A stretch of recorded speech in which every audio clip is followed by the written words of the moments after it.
আপনার গোলামের হাত দিব নাকি? মালিক কেমন জানি ডেকে ডেকে বলে, হ্যাঁ ভালো করে দেখ, এই গোলাম হাত দিয়ে আমার কাছে চাবে, পৃথিবীর কারো কাছে চাবে না, পৃথিবীর কোনো ব্যক্তির কাছে হাত পাতবে না, এক আল্লাহর কাছে পাতবে।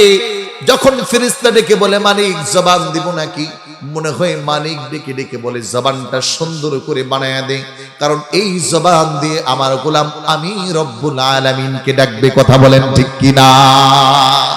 আমার ভাইরা, আমার বন্ধুরা, আমাকে আল্লাহ অবয়ব দিলেন, সৌন্দর্য দিলেন, হাত দিলেন, পা দিলেন, মায়ের গর্ভের মাঝে লালন পালন করবেন, কিন্তু আমার জবানটাকে নাপাক করলেন না।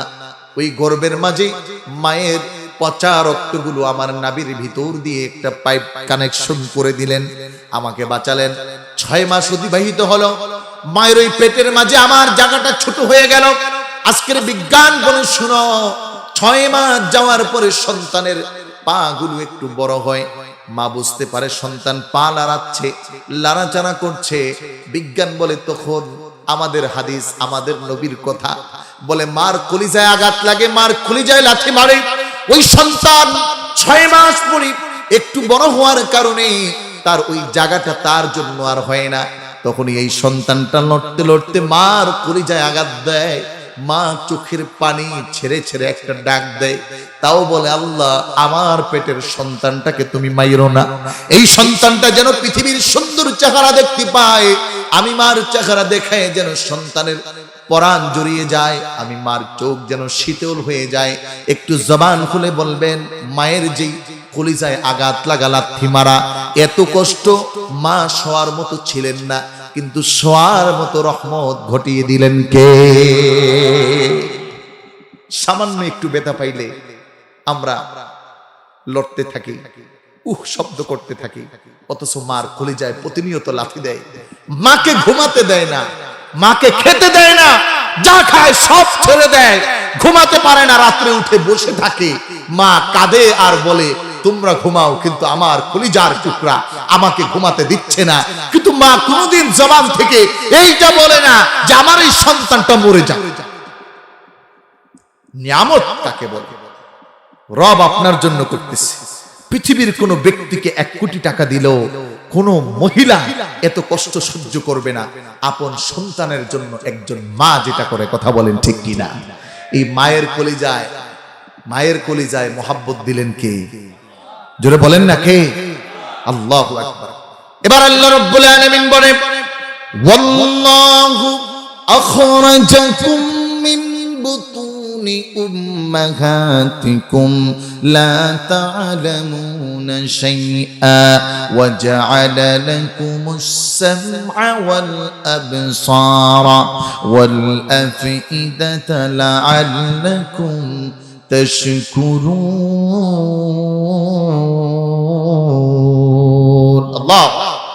আল্লাহ রাব্বুল আলামিন বলে, 10 মাস 10 দিন হলো তুই পৃথিবীতে আসবি, তোর জন্য আমার কত আঞ্জাম।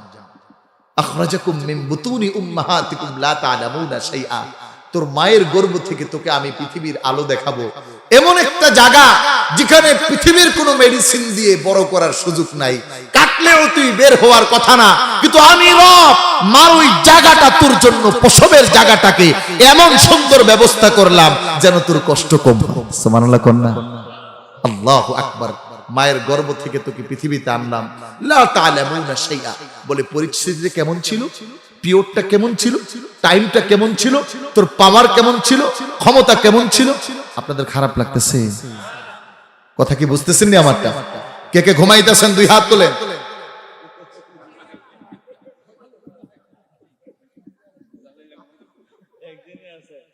একটু ফ্যানটা এবার একটু সারে, ঘুমান না তো আবার। দেখে কথা বোঝা তো দরকার না, যারা জাগাইছে তারা বেশি জাগনা আছে।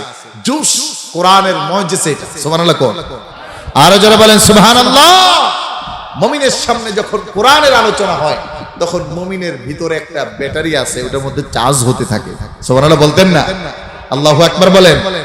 এই যে মনে আছে কি, ভারতের ওই যে মুস্কানে আমার এক বোন, নাম কি মুস্কান, কর্ণাটকের মুস্কানে, ওই বোনটা কতগুলো কুকুরের সামনে কয়টা শব্দ বলছে?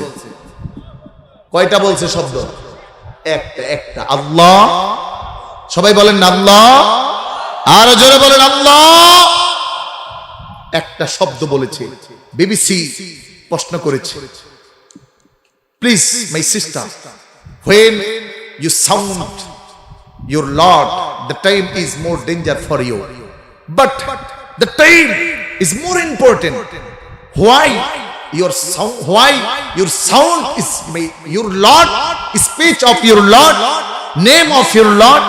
প্রশ্ন করা হলো, তোমার ওই সময়টা যখন তুমি তোমার মালিকের রব, এই রবের শব্দটা জবান দিয়ে উচ্চারণ করেছো, এটা তো তোমার জন্য অত্যন্ত জটিল এবং কঠিন ডেঞ্জার সময় ছিল, বাট তুমি ওই সময় এই শব্দটা কেন বললা?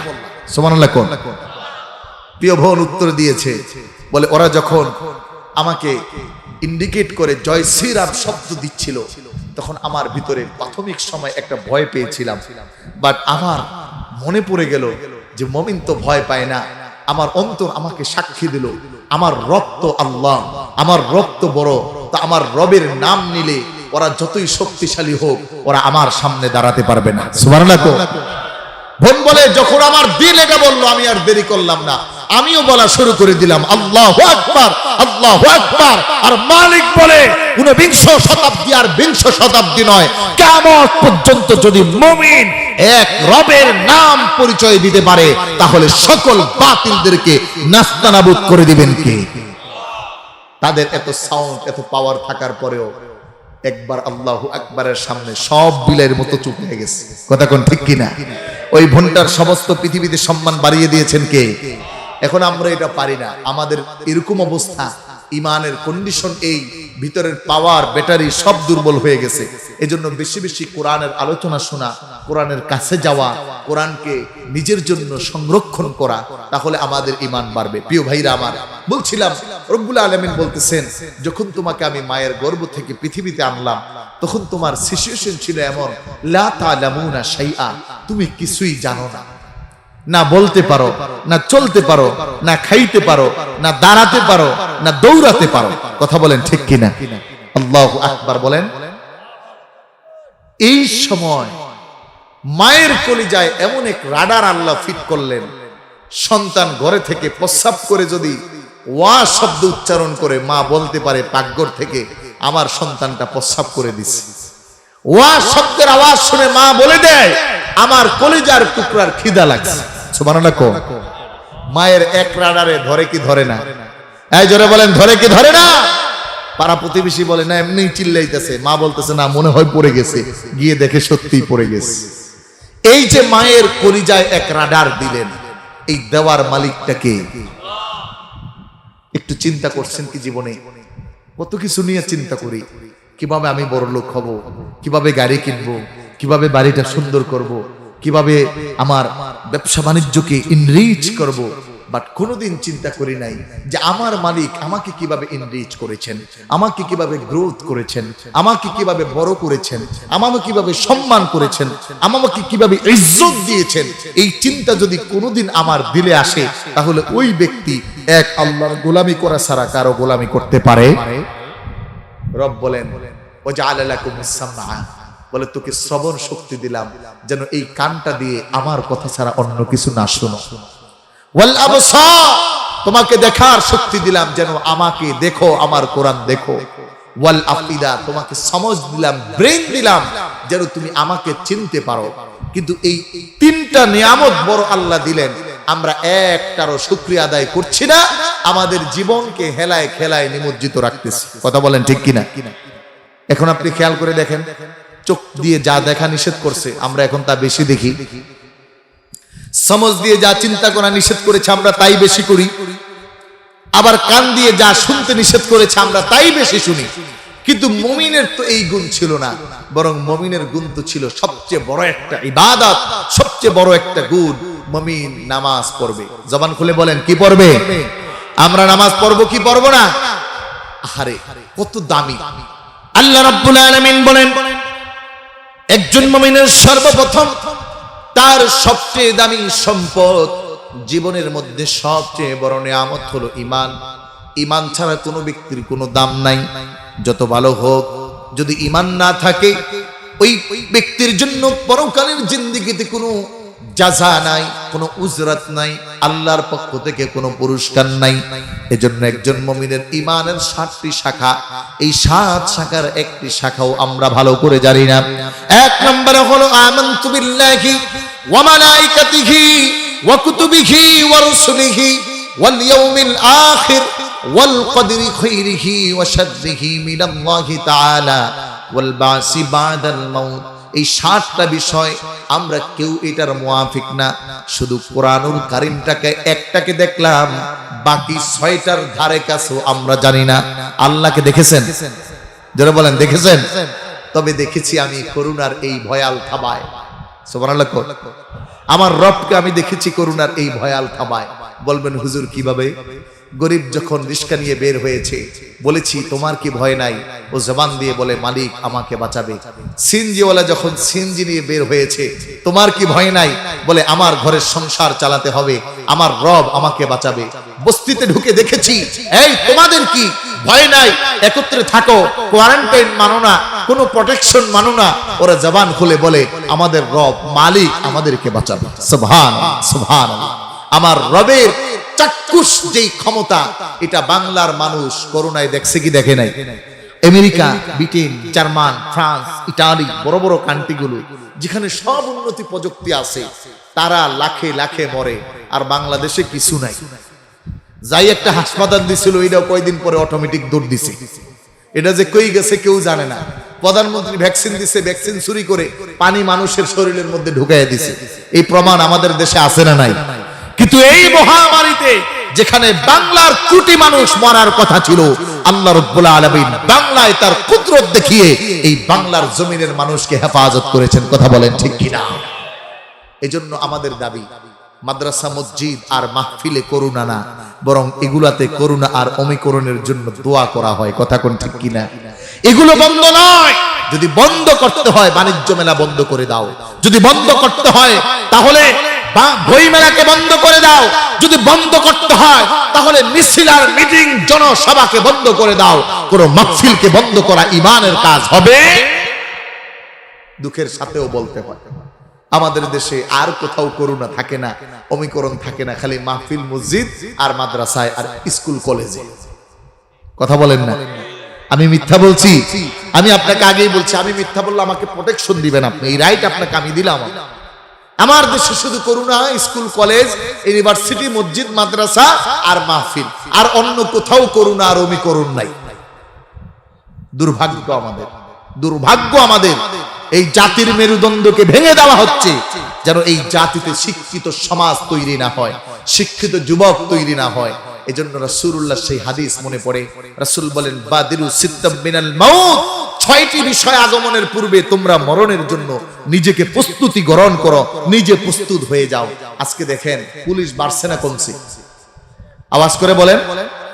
রাসূল 1 নম্বরে বললেন ওয়াকাসরাতুশ শুরাত, বলে এমন একটা সময় আসবে ডিফেন্স আর বেড়ে যাবে কিন্তু মানুষের সুরক্ষা বাড়বে না। পুলিশও বাড়ে, বিডিআরও বাড়ে, সেনাবাহিনী বাড়ে, নৌবাহিনী বাড়ে, আনসার বাড়ে, আর জনগণের ভয়ও বাড়ে।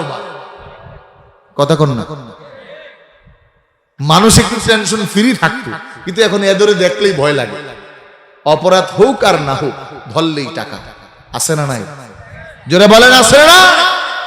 যদিও আমাদেরকে ছাইরা দেয়, হুজুর মুজুর দেখলে ছাইরা দেয়, আবার মাঝে মাঝে দুই একটা থাকে এত খারাপের খারাপ, বর্ণনা করে শেষ করা যায় না। কিন্তু দুর্ভাগ্য আমাদের এটা। ল্যাংড়া তো হয়নি বাবা, এই দেখছেননি কথা, কথা কিন্তু একবারে খারাপ কয় নাই, কথা কিন্তু খারাপ কয় নাই। কথা বলেন ঠিক কিনা? আমার প্রিয় ভাইরা, যাক চাচাজি একটা ভালো কথা কইছে। এখন খালি এদের দোষ দিয়ে লাভ নাই, সুদ খাওয়া লোক আপনাকে এলাকায় একটু নাই। ঘুষ খাওয়ালো কিন্তু নাম গন্ধ নাই রাজ দিয়া, নাকি আসেনি? আমি কিন্তু কই নাই, বেশি নিয়ে আসে। নাউজুবিল্লাহি মিন যালিক, আপনারাই কিন্তু কইছেন। দোষ যা হওয়ার আপনাদের হোক, আমি বাইচা থাকি। আল্লাহু আকবার, আল্লাহু আকবার। আমার দেশে পাঙ্গাসের মতো যত দোষ পুলিশের উপর দিয়া এলাকার রন্দে রন্দে, দোকানে দোকানে, মোড়ায় মোড়ায়, ঘরে ঘরে সুদ আর ঘুষের জারি চলতেছে। নিজেদেরকে বড় মুফতি সাহেব, আর বড় ইবাদতকারী, আর বড় হাজি সাহেব, আর বড় মসজিদের সেক্রেটারি, সভাপতি দাবি করে এরকম ঘুষ খাওয়া লোক আছে না নাই? তাই জোরে বলেন আছে না নাই? আল্লাহর কসম কিয়ামত হওয়া সম্ভব, এই ঈমান দিয়ে কবরে মাপ পাওয়া সম্ভব। আমি তো প্রায় বলি যে আমাদের অবস্থা হলো এখন এমন, এক লোক মদ খায়, কি খায় ভালো করে শুনেন, ভালো লাগবে এবং বুঝবেন কিছু। তো মদ তো খায়, এই লোকের আবার মুজ বড়, কি বড় আছে না কিছু লোক মুজ বড়, এমন মুজ তার ঠোঁটই দেখা যায়। এখানে যদি কেউ থাকেন ডোন্ট মাইন্ড, আমি আপনাকে বলছি না। তো ওই লোক তো মদ খায়, মুজ বড় হওয়ার কারণে বাম হাতে ধরছে মুজ আর ডাইন হাতে ধরছে মদের বোতল, কারণ মুজ বড়, খাইতে সমস্যা, এই জন্য মুজটা ধইরা এরপরে মদ খাইতেছে। দুর্ভাগ্যবশত ইমাম সাহেব হুজুর সামনে পড়ছে। ইমাম সাহেব কয়, ভাই মদ খাইতেছেন ভালো কথা, কিন্তু যেই সিস্টেম আর যেই কোয়ালিটি দেখাইতেছেন এই সিস্টেম আমার বাহের গত দেখছি না। হুজুর এই কথা কইতে দেরি দিছে এক ধমক। ইমাম সাহেব খালি পরের বাড়ি দাওয়াত নিয়ে থাকেন, পড়াশোনা কিছু করেন না। আপনি কি জানেন না যে মুসের মধ্যে কিছু লাগলে ওইটা খাওয়া মাকরুহ হয়? কথা বুঝেন নাই মনে? যারা বুঝছে তারা হাসছে, যারা বুঝে না এরা হাসে না। ইমাম সাহেবরে দিছে ধমক, কি বইলা যে আপনি খালি পরের বাড়ি দাওয়াত খান, আপনি কি জানেন না যে মুসের মধ্যে কিছু লাগলে ওইটা খাওয়া মাকরুহ? ফতুয়া কিন্তু ঠিক আছে, তো উনি খাইতেছে কি? সবাই কোন না খাইতেছে কি? মদ খাওয়া কি হালাল না হারাম না মাকরুহ? হারাম। হারাম খাইতেছে হারাম, ফতুয়া দিতেছে কিসের? মাকরুহ। মাকরুহ। এরকম পাক্কা ইমানদার মুফতি সাহেব আছে না নাই? এরকম ইমানদার দিয়ে কবরে মাপ পাওয়া যাবে? আল্লাহ রাব্বুল আলামিন বলেন, ইন্নাল্লাযীনা ক্বালু রাব্বুনাল্লাহু থুম্মা ইসতাকামু তাতানাজ্জালু আলাইহিমুল মালাঈকা আল্লা তাখাফু ওয়া লা তাহজানু وأبشروا بالجنة التي كنتم توعدون বলেন আল্লাহু আকবার। আবার প্রিয় ভাইরা, আমার বন্ধুরা, আল্লাহ রাব্বুল আলামিন বলেন, প্রকৃত ঈমানদার যে ঈমানের দাবিতে নিজে সত্যবাদী হয়, জবান দিয়ে বলে ক্বালু রাব্বুনাল্লাহ, জবান খুলে একবার আওয়াজ করে বলেন আমাদের রব কে? আরো জোরে বলেন আমাদের মালিক কে? আমাদের বাঁচাবেন কে? আমাদের বাঁচাতে পারেন কে? আমাদের রিজিকের মালিক কে? আমাদের হায়াতের মালিক কে? আল্লাহ রাব্বুল আলামিন বলে, বান্দা যখন বলবে ক্বালু রাব্বুনাল্লাহ, এক আল্লাহর কথা বলে, এটা বলেই ক্ষান্ত নয়। যেই বান্দা জবান দিয়ে আল্লাহকে স্বীকার করার পরে সুম্মাস্তাকামু, এই কথার উপর চির অবিচল থাকে, ওই মুমিনের জন্য সুদ খাওয়া হালাল হতে পারে না, ঘুষ খাওয়া হালাল হতে পারে না, ইতিমের মাল লুণ্ঠন করে খাওয়া হালাল হতে পারে না, বোনের সম্পত্তি নয়সই করে মেরে দেওয়া হালাল হতে পারে না, ভাইয়ের সম্পত্তি কাটছাট করা হালাল হতে পারে। কারণ মুমিন বলেছে রব্বুনাল্লাহ, আমার রব আল্লাহ। আল্লাহর আদেশ হলো তুমি হারাম খাবে না, তুমি এতিমের মাল খাবে না, তুমি আপন ভাইয়ের সম্পদ আক্রোশ হিসাবে নেবে না, আপন বোনের সম্পদকে যে কোনো ছলে বলে কৌশলে নিজের কাছে রাখবে না, বরং ওই মুমিন তো এই পরিচয় দিবে সুম্মাস্তাকামু, যে কোনো হালতে যে কোনো মুহূর্তে এক আল্লাহর পরিচয় দিবে। এতে যদি তার জীবনও দিতে হয়, জীবন ওই মুমিন এক আল্লাহর জন্য দিতে প্রস্তুত হবে। কথা বলেন ঠিক কিনা? এটা হলো মুমিনের জীবন। আর আমাদের এখন জীবন হলো এমন, 500 টাকায় ঈমান বিক্রি করে দিই। কয় টাকা? এই দেশে ইলেকশন আসেনি, ইলেকশন ভোটাভুটি আসেনি, ভোটের আগে টাকা পয়সার কারবার হয়নি, জানে কিন্তু সুর, ওর বাবাও ছিল সুর, ও সুর, পাস করলে চুরি করব, তারপর 1000 টাকা খাইয়া ভোটটা তারই দেয়। এরকম শয়তান আছে না নাই? হ্যাঁ জোরে বলেন আছে না নাই?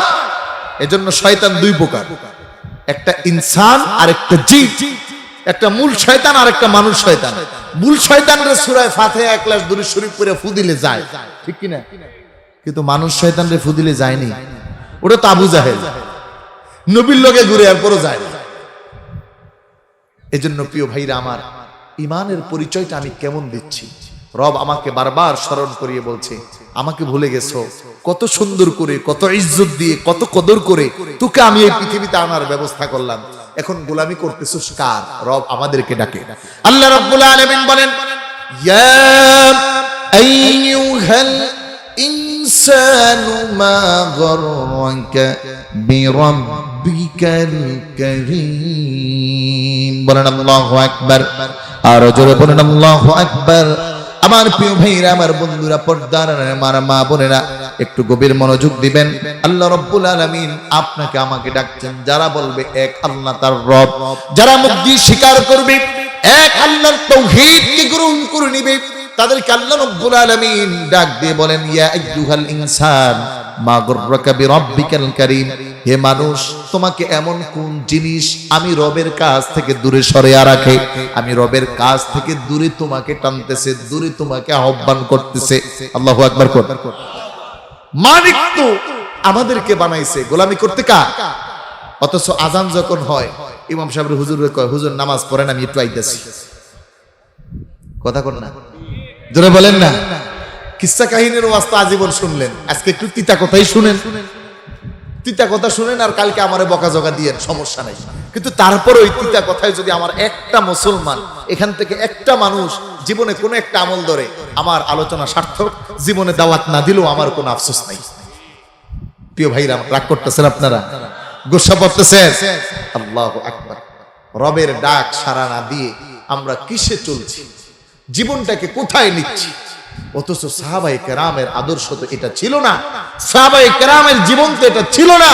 বলে আপন বুকের মাঝে তীর নিক্ষেপ হওয়ার পরেও তাজা রক্ত ঝরছে, আর সাহাবায়ে কেরাম জবান দিয়ে বলছে, ফুস্তু ওয়া রাব্বিল কাবা, আমি ওই কাবার মালিকের জন্য আমার জীবন দিচ্ছি, তারপরও কোনো বাতিলের সামনে মাথা নত করছি। আর আজ আমরা বড় ইমানদার, 500 টাকায় ইমান বিক্রি হচ্ছে। ভোটের আগে 1000 টাকার জন্য আমি আমার সততাকে হারিয়ে ফেলতেছি। আজকে সমাজে বিচারক যারা আছে 6 আর 9, 1000 2000 টাকার জন্য মাজলুমের উপর জুলুম করা হচ্ছে, অন্যায় যার নাই তার উপর অন্যায় চাপিয়ে দেওয়া হচ্ছে। সত্য না মিথ্যা? সমাজের বাস্তব চিত্র এটা আসেনি ভাই? বলেন, আপনাদের এলাকায় না থাকলে বলেন নাই। এই যে বাস্তব রূপ, আমরা এই জায়গায় মলম দেই না, খালি হুজুর করে কই, হুজুর খালি কবরের নিচের ওয়াজ করে। কি ওয়াজ? কবরের নিচের, তাই না? মানে জান্নাত জাহান্নাম এগুলোই ওয়াজ করেন। আচ্ছা, আপনাদের কাছে আমার ছোট্ট একটা প্রশ্ন, কবরে যাওয়ার পরে আপনাকে প্রশ্ন করবে 1 নম্বরে, সেটা নাকি বলেন? বলেন সবাই বলেন, মার রব্বুক। এই তো মাশাআল্লাহ ইংরেজি পারেন নাকি আরবি পারেন? মাশাআল্লাহ, দেখছেন বলতে বলতেই বলতে হয়। মার রব্বুকা মানে তোমার রব। আচ্ছা, এই আমার রবকে, এটা যদি আমাকে কবরে উত্তর দিতে হয়, তাহলে দুনিয়ায় রবের কাজ করবেন না ছাড়বেন? দুনিয়ায় রবকে মানবেন না মানবেন না? দুনিয়ায় রবের কথা শুনবেন না শুনবেন না? তাহলে কবরের ওয়াজ করতে হলে তো ভাই আপনি জীবিত থাকা অবস্থায় কাজ করতে হবে। আর কবরের ওয়াজ মানে আপনার কবরের উপরের কথা আপনাকে জানাইতে হবে। আমাদের দেশে এখন পরিস্থিতি এমন, ইমাম সাহেব সুদের ওয়াজ করলে ইমাম সাহেবের চাকরি নেই। আমি প্রায় আমার আলোচনায় বলি যে এক ইমাম সাহেব নতুন এক মসজিদে চাকরি নিছে, প্রথম জুমায় করছে সুদের ওয়াজ। সভাপতি সাহেব জুমার নামাজের পরে ইমাম সাহেবের রুমে যায় কয়, ইমাম সাহেব হুজুর, আমি যে টুকটাক এদিক থেকে ওদিক থেকে খাই, এই কথা আপনারা কে কইছে? ইমাম সাহেব, হুজুর তো প্রথম সপ্তাহ, নতুন হুজুর, আর যেন না শুনি। ঠিক আছে, পরের জুমায় ইমাম সাহেব হুজুর ওয়াজ করছে ঘুষের। এইবার তো আর কথা নাই, সেক্রেটারি সাহেব ডাইরেক্ট, হুজুর শুকুরে শুকুরে আসলেন মাত্র আপনি 8 দিন, এই 8 দিনের মধ্যে আপনারা কেডা কইছে আমি সরকারি চাকরি করি? কথা বুঝেন নাই? ঘুষ খায় না? কথা কয় না, খায় না? আচ্ছা দেখি এমন একজন হাত তোলেন যে হুজুর জায়গা জমির কারবার করতে যায় ঘুষ দেই নাই। একজন তোলেন, এসিলেন অফিসে ঘুষ ছাড়া কাজ করছেন, আসেননি কেউ? আচ্ছা করছেন, তাহলে আপনার মামু খালি আসিল মনে হয় ভাই, ডোন্ট মাইন্ড। আল্লাহু আকবার। এদিক দিয়ে না দিলে ওদিক দিয়ে দেয়, কয় মিষ্টি খাইতে দেয়। আল্লাহ, আমি গেছি, খারাপ লাগতেছে আপনাদের? আমি গেছি লাইসেন্স করার জন্য, 2 দিন ঘুরছি। 3 দিনের সময় ওই লোকটার বাড়ি আপনাদের সিরাজ দিখান না লৌহজং তা আমার মনে নাই পুরা, তবে বিক্রমপুরের শিও মুন্সিগঞ্জে। আচ্ছা, তো খিলক্ষেত লোকটা আমার দিকে, হুজুর 3 দিন ধরে খিলে গাইছে। আমি কই ভাই লাইসেন্সের এই ড্রাইভিং পরীক্ষা দিব, অপেক্ষা করতেছি, আমার তো ডাকেও না, কেউ কিছু জিগায় না। তো হুজুর এই জায়গায় 3 দিন না 3 বছর থাকলেও কেউ জিগাইব। আমি কই কে ভাই, আপনার বাড়ি কই? কইলাম, সব মিলে জিলে বললাম। আমার শ্বশুর বাড়ি আবার আপনাদের কাছের থানায় লৌহজং। তো আমি পরিচয়টা দিলাম। তুমি কয় তাহলে তো আপনি আমার দেশের জামাই, তাহলে একটু কাজ করে দিই। আমি বললাম ভাই কি করতে হবে? ভাই 3 বছর দাঁড়াইলো কাম হইব না, এই জায়গায় চলে খালি এটা। আমি কই ভাই এটা হইলো দিয়া করার দরকার, যেহেতু গাড়ি চালাইতে হবে, তাও একটু করে দেন। সবার লিগা 5, আপনার লিগা 2.5। কথা বুঝেন নাই? সবার লিগা 5, আপনার লিগা। তা আমি কই তাহলে কি হইব? আপনার গাড়ির ধারে কাছেও যাওয়া লাগবে না। আমি তো কই ভালোই তো, খারাপ কি? এখন চিন্তা করলাম তাহলে মাসলা কি আসে, 2.5 তো দিতে হবে। মাসলায় কি পড়ে? মাসলা খুঁজে দেখলাম যেখানে কোনো উপায় নাই সেখানে হারাম খাওয়া যে হতো জায়েজ। কথা বুঝেন নাই? এমন এক জায়গায় পড়ছেন যেখানে হালাল খাবার নাই, এমন পরিস্থিতি আপনি মারা যাবেন, হারাম খাবার আপনার সামনে আছে, তখন আপনার জন্য ওই হারাম খাবার খাওয়া জায়েজ। মাসলায় কিয়াস আসলো যে এখন ওই জায়গায় 3 দিন 3 বছর পয়রা থাকলো যে হতো, টাকা ছাড়া কারবার হবে না, দেরি না করে টাকা দিয়ে দিছি। বিশ্বাস করেন আমি ইন্টারভিউ দেই নাই, গাড়ির ড্রাইভিং ওই সামনে যে ড্রাইভিং আছে এটা দড়িওই নেই, কইতেই পারি না কোন দিয়ে পরীক্ষা দিলাম আর কি দিলাম, দেখি ফার্স্ট ক্লাসে ফার্স্ট। এটা হলো নিজের জীবনের বাস্তব অভিজ্ঞতা। আর বেশি কাজ সরকারি করতে যাই নাই, এজন্য খুব বেশি বলতে পারি না, কিন্তু বাস্তবতা। ইমাম সাহেব ঘুষের ওয়াজ করার পরে সেক্রেটারি সাহেব দিছে ধমক, শুকুরে শুকুরে আসতো আমি সরকারি চাকরি করি, এটা কইছে কেডা? সাবধান আর যেন কথা না বলে। পরে জুমায় হুজুর ওয়াজ করছে, আল্লাহ মাফ করুক, পর্দার কিসের, জোরে কোন কিসের? এইবার তো কেশিয়ার সবাই কইতেছে হুজুর কি পাইছেন আপনি, চাকরি কি করবেন না যাইবেন? কারণ কেশিয়ার সাহেবের মাইয়া ডিসকুডেন্স দেয়, এরকম আছে না নাই? জোরে বলে। দুনিয়ার সব ওয়াজ খালি বুঝি সভাপতি, সেক্রেটারি, এরপরে কেশিয়ার, এগোরে বাদ দিয়া এলাকার গরিব মানুষের লিগা, এগুলিগা বুঝি কোনো ওয়াজ নাই। আল্লাহু আকবার, আল্লাহু আকবার। মা ইয়াকুনু মিন নাজওয়া সালাসাতিন ইল্লা হুয়া রাবিউহুম ওয়ালা খামসাতিন ইল্লা হুয়া সাদিসুহুম ওয়ালা আদনা মিন দালিক ওয়ালা আকবার ইল্লা হুয়া মাআহুম আইনামা কানু। জেনে রাখো, প্রধানমন্ত্রী শেখ হাসিনা থেকে শুরু করে একটা মেতর পর্যন্ত, বাংলার সবচেয়ে বড় মুফতি থেকে শুরু করে একজন সাধারণ ব্যক্তি পর্যন্ত, সবার জন্য কোরআনের যে আইন, আল্লাহর জন্য একই আইন। কবরে গেলে কে প্রধানমন্ত্রী আর কে ব্যারিস্টার, কে রাষ্ট্রপতি, কে দিনমজুর, কে ভ্যান চালক, কে মেতর, এগুলো দেখা হবে না। কবরে জিজ্ঞাসা করা হবে মান রব্বুকা, বলে তোমার রব আল্লাহ। তো দুনিয়ায় রবের কাজ করেছো, দুনিয়ায় আল্লাহর কাছে চাইছো, না মেয়ে বিয়ের সময় দৌড়িয়ে ব্রাক অফিসে গেছো, না মসজিদে গেছো? পৃথিবীর কেউ না দেখুক, একজন দেখার আসেনি? যারা বলেন আসেনি? আমাদের ঈমান। এজন্য মাঝে মাঝে আল্লাহ বিপদ দিয়া পরীক্ষা করে। আল্লাযীনা ইযা আসাবাতুকুম মুসিবাতুন ক্বালু ইন্না লিল্লাহি ওয়া ইন্না ইলাইহি রাজিউন। মুমিনের জীবন তো হলো এটা, ওয়ালা নাবলুওয়ান্নাকুম বিশাইইম মিনাল খাউফি ওয়াল জু'i ওয়া নাকসিম মিনাল আমওয়ালি ওয়াল আনফুসি ওয়াত থামারাত ওয়া বাশশিরিস সাবিরিন। বড় মুমিনের জীবন, যদি কেউ নিজেকে মুমিন পরিচয় দেয়, তাহলে অবশ্যই অবশ্যই অবশ্যই তার জীবনে পরীক্ষা আছে। পরীক্ষা কেমন করে হবে? বলে অভাব এমন ভাবে দেখা দিবে, মনে হবে আর বুঝি বাঁচার কোনো উপায় নাই, কিন্তু মালিক তোমাকে পরীক্ষা করতেছে। বলে তোমার মেয়েটা বিয়ে হচ্ছে না, এমন ভাবে টাকার ক্রাইসিসে পড়ে গেছো, মনে হচ্ছে আর কোনো দিকে উপায় নাই, এবার লোন নেওয়া ছাড়া কোনো গতি নাই। আল্লাহ তোমাকে পরীক্ষা করছে, ধৈর্য ধরতে পারো কিনা? আল্লাহু আকবার বলেন। আরে মালিক তোমাকে পরীক্ষা করে এমন অসুস্থ, ডাক্তার বলেছে বাড়িতে যান, যা খেতে চায় তা খাওয়িয়ে দেন, আর বাঁচবে না। বান্দাও সব শেষ, বাদ দিয়ে দিছে। আবার মাঝে মাঝে বড় রোগ দেয়, যারা বড় লোক, টাকা আছে, রোগ হতে দেরি, সিঙ্গাপুর যেতে দেরি নাই। মালিক একটু পরীক্ষা দিছে দেখার জন্য, দেখি তুই কার কাছে আসো। বলে যেই মুমিনটা প্রকৃত মুমিন, যেই বিপদ হোক না কেন ওই মুমিন কোনো দিকে না গিয়ে সর্বপ্রথম মসজিদে মালিকের কুদরত